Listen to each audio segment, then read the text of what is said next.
Okay, so let's take a look here at how to set pop mode properly on the MPH Z-35.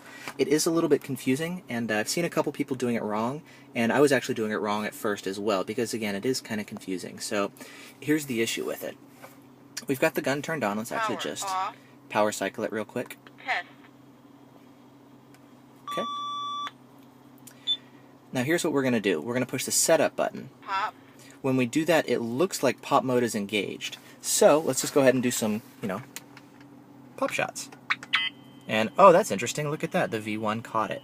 So there's the V1 up there, and it caught that. Okay, so caught that one.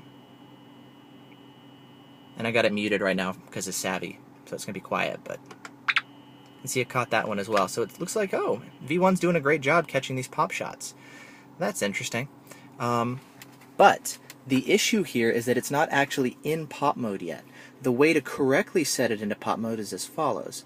You push the setup button, and then you've got these two other buttons here to actually turn it on. Again, this is not a pop button, this is a setup button. This goes into the setup menu, and the first option is pop mode.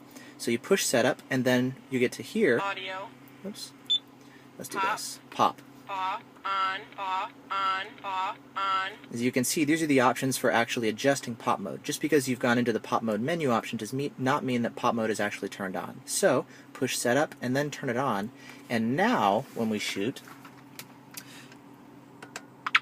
you're going to see that the V1 is going to start missing these shots. Right? And the reason is now we've actually turned pop mode on. And so when you do this,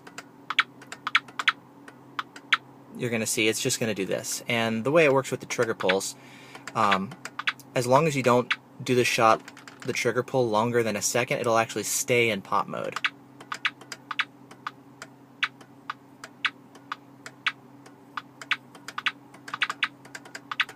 You can see I can do that all day long, and the V1's just going to keep missing it. So,